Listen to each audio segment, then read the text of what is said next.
Ырысбек Өмүрзаков. Жээнбеков менен Атамбаевдин ортосундагы күрөш эми башталат.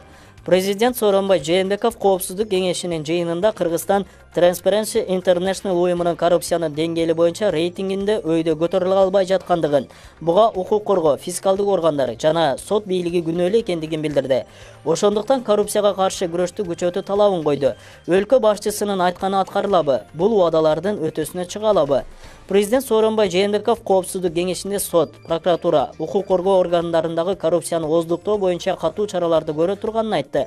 Ал убадасын эл укту. Бирок азырынча кандай чара көрүлөрү чоң суроо. Президент буларга дагы бир шанс бериш керек деп айтканы түшүнүксүз болуп, аны колдойбуз дегендерди бир аз ойго салды. Эмнеге бир топ уурдагандарга шанс берилбейт да, мамлекетти тоногондорго шанс беришибиз керек деген суроолор пайда болууда. Президент Сооронбай Жээнбековдун бир касиети бар. Ал коррупциялык схемаларга жана коррупциялык иштерге, башкысы 2010-жылдагы кан төгүүлөргө кошулган эмес. Фарид Ниязов бет тырмоонун чоң адиси. Атамбаев менен Жээнбековдун ортосундагы күрөш эми башталат. Булак Назар Ньюс. Атамбаев менен Жээнбековдун тиреши башталганы калдыбы? Буга чейин Алмазбек Атамбаевдин командасында иштеп келгендер кечээги Сооронбай Жээнбековдун коррупция боюнча айткан сөздөрүнөн кийин алапайларын таппай эстери ооп жаткан кезде сыягы алар Сооронбай Жээнбековдон мындай айбатты күтүшкөн эмес.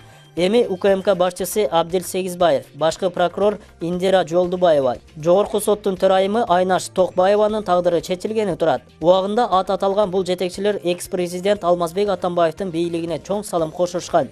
Ошону менен катар Сооронбай Жээнбековдун президент болушуна да чоң салым кошушкан. Эми Жээнбеков буларга каршы чыга алабы? Атамбаев бут тосуп туруп алсачы, анда кандай болот? Же Атамбаев менен Жээнбековдун тиреши башталганы калдыбы? Эгер тиреш башталса, Жээнбековдун Атамбаев менен күрөшүүгө күчү жетеби? Булак ачык саясат.